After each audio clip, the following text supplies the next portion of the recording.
all that matters is, you know, when you are gone,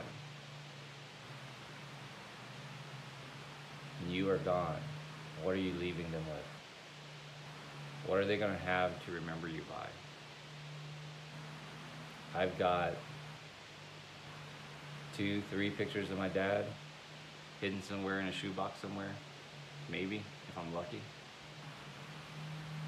At one point I had his picture when we came across, I saw these later when I was probably in high school. The day that I went through the Port Authority, you know, after I spent 6 months in the refugee camp and came through Houston Port Authority, and there's a picture of my dad's, his official documents, my dad's photo, and then my little photo of me as a little boy, the day I came over to the United States. And now I'm not sure where those are. I think I know. I'm not sure. And then I had a few pictures of me growing up, my dad growing up. I don't know where those are. And then I took a few pictures of my dad when I was in college. And then when I was after med school, I have a few pictures of him on when I lived on the canal, the house that flooded. And he was holding Kizzy, his first grandchild. Well, not his first, but his most important grandchild. His favorite grandchild. And that's it, man. Never been easier. And in many ways, like in this video, like I keep waiting for him to come home. I keep waiting for him to come home, you know. I keep wondering. So my dad, as I found out later, you know, was in the Vietnam War. And so my dad was supposedly very smart, obviously, when he was a kid. He was the smartest kid in school, which is not saying a lot when you're talking about, you know, third world education. But his parents took him out of school in 5th grade because he was the oldest son. He was the oldest child. He was the oldest of 10 kids. And he had to help mom take care of his siblings, even though he was really good in school. And he spent his whole life pretty frustrated. And he fought in the war. My dad was blind in one eye. He had a normal eye, and then he had an eye that was like blue. And he was blind out of it. He could see a little bit of light. And he never really told the story about what happened. But from what I can put together, something happened where it was like battery acid or something splashed up into his eye when he was younger and blinded him. And then he went to the war, you know, and he left our family when Saigon fell. And Saigon fell, I think, in 75. And by 77, he decided he had enough. So he hatched a plan to escape. So we were some of the Vietnamese boat people. And he picked me, and I've talked about that before. And so we spent 6 months in a refugee camp in Thailand. And then we came over to the United States via Houston. And that's when I got the little pictures. And then, you know, my dad, 16 years later, he was 36, couldn't speak English. I was 6 years old, I couldn't speak English, couldn't do anything. 16 years later, he retired, independently wealthy. He had 25, he stopped buying homes, 25 rental homes. That was paid off pretty much free and clear. And he had about $20,000 a month of checks that came in from Section 8 housing. Put a 1 in the comment section if you could live off of $20,000 a month, free and clear.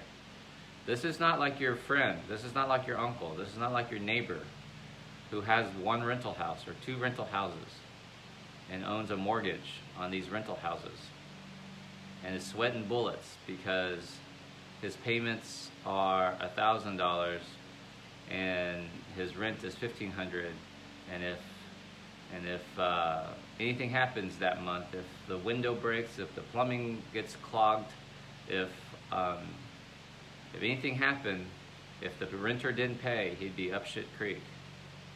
My dad had 25 houses free and clear, and so $20,000 free and clear. Put a 1 in the comment section if you could live off of $20,000 a month free and clear. See, I was that other guy.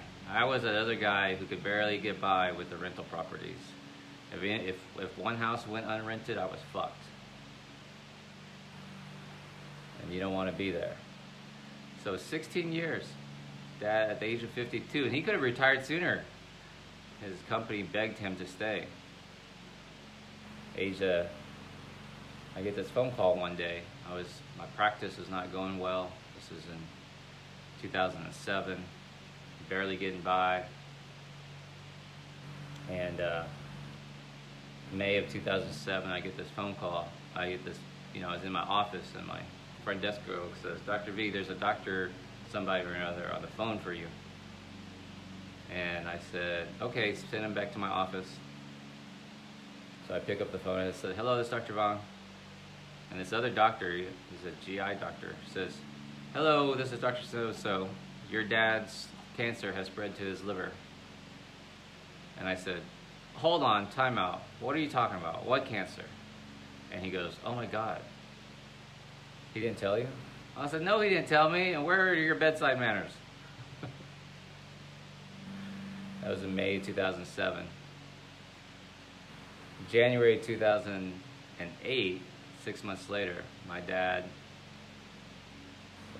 cancer, colon cancer, had spread to his liver, had spread to his spine, and I decided to take him home on hospice. And 9 days later, January 20th, 2008, my dad dies. I was on my way from Galveston to Houston to see him. It was about an 1.5 hour ride from where I was to where his house was. It was about an 1.5 hours. And I was 10 minutes away, and I get the phone call. Your dad has passed. That's not the phone call you want, right? Not 10 minutes away. But there are people that are across the state away, or the other side of the country, or across the planet away when their parents die. So fast forward, I'm in Albuquerque, and I've talked about my friend Kevin, the Vietnamese jeweler, whose biggest problem is he doesn't have enough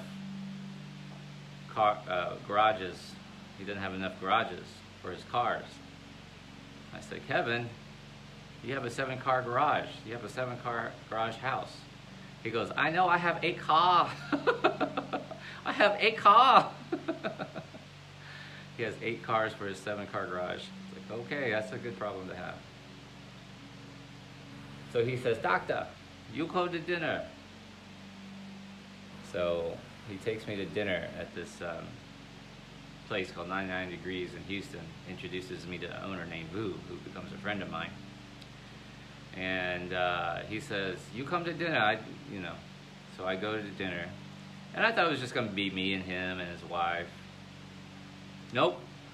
He invited like 5 or 6 other high-powered Vietnamese people to dinner.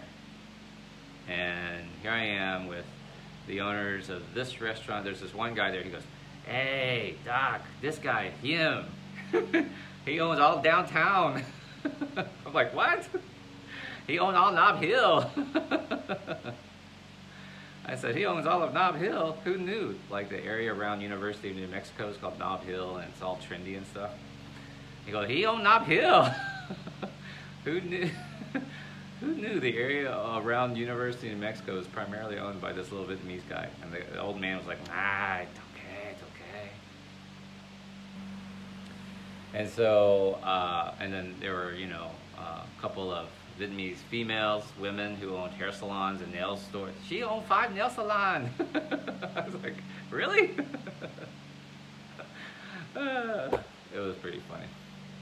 And so, as all Vietnamese parties go, we got very loud. We ate a lot of food. The food just kept coming and coming and coming. And although there was only beer and wine, we drank a lot of beer and a lot of wine. And of course, Vu, the owner of the restaurant, this is all gratis. And, you know, so they were talking about the Vietnamese War, the Vietnam War. And tell me about your family. I told them what little I knew about my dad. And I said, my dad was in the war. He goes, your dad was in the war? And I was like, yeah. And I said, when I was a little boy, he used to have this tattoo over his chest. And they all stopped what they were doing. Everybody at the table stopped talking. And my dad never talked about the war. He never talked about the war. And Kevin, the guy with the 8 cars, goes, yeah, tattoo? I said, yeah, tattoo across his chest. And he goes, right here? And I said, yeah, right here, exactly like that. And I said, yeah, and it was like a rectangle. He goes, it's a rectangle? It's like a long rectangle like that? And I was like, yeah, right here, across his chest. And they all stopped what they were doing, and their eyes went like that. Their eyes went like that. And Vietnamese style, all their hands like, they all slapped the table at the same time. They're like, BAM! They slapped the table. And Kevin looks at me, he goes, do you know who your dad is? I'm like, Duc Vuong? Like, I don't know my dad. You know, he's just my daddy. He goes, your daddy is Commander, Special Forces. I was like, shut the fuck up. He goes, yeah, he badass. I've never told this story before. I'm like, what are you talking about? My dad, 5'5", you know, couldn't hurt a fly. He goes, your daddy, Commander, Special Forces. And I was like, yeah, he got captured. He goes, he got captured? I was like, yeah, he never talked about it. He was in the war camp. And they were like, oh my God, no, no, no, no, no, no. They all went crazy. They all went crazy. He got captured. Oh my God. The Viet Cong would have been crazy. They would have he would have been like their most prized prisoner and all sorts. How did he get out? I said, I don't fucking know. He never told me. He never talked about the war. And they went, oh yeah, like, ah. Slapped their knee. And you have to imagine, by this point, we were pretty drunk. And everybody was gone out of the restaurant by this point. And it was just our table. Now, this is like a scene from the Goodfellas. You know Goodfellas? The Italian mafia where like the restaurant is closed to everybody except for the family. And they're all sitting around drinking and laughing. So that's what this was. And it gets to about 2, 3 in the morning. The food is still coming. The special wine comes out, the special beer comes out. I've had enough. Like, dude, I can't drive. I called in, they put me in an Uber. We gonna make a movie. You have to go back home. You go to Vietnam. And I had this idea, I said, we should make a movie, but it should be about you guys, about how y'all left Vietnam, and now you own half of Albuquerque. You're all successful. You have 8 cars in a 7-car garage. And they said, no, it needs to be about you. You need to go home. You a surgeon. They were all like, I was this broke-ass surgeon. And they're like, you a surgeon, you big. Oh. And I was like, you own half of Albuquerque. No, you surgeon. I'm like, I'm the poorest person at this table. They're all pulling up in Lamborghinis and Ferraris. I had my little Lexus.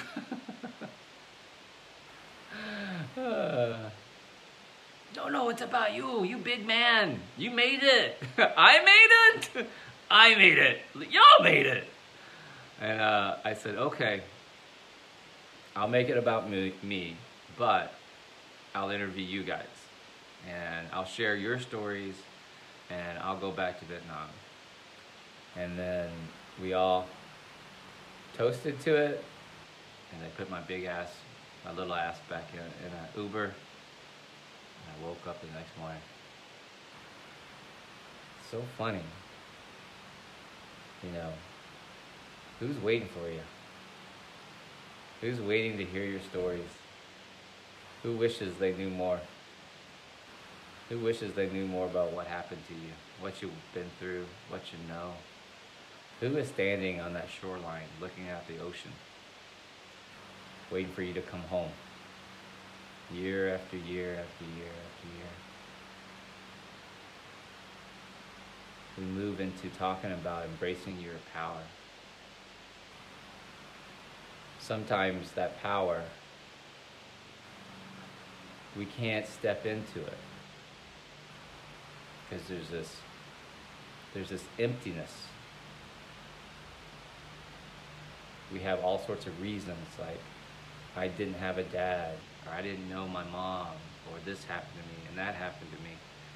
And what you don't realize you're saying is, I'm standing on that shore, just looking outside to the ocean, wishing something would come back, wishing my dad would come back, wishing something would happen that would fill this void. And then I would do it. Then I would go become this badass. Then I would follow my passions and my dreams. And what y'all motherfuckers don't realize is that the only way to fill that void is to start doing, is to start becoming, is to press play, is to press record, is to write down your thoughts, is to ramble. It's through the rambling that you find the answers. It's through the meditations, the practices that fill the void. Today we have Mason's 5th birthday party. I have to go make some memories, and for the remainder of my days, I will make sure that my girls know who their father is. Peace and love. Have an amazing day, everybody.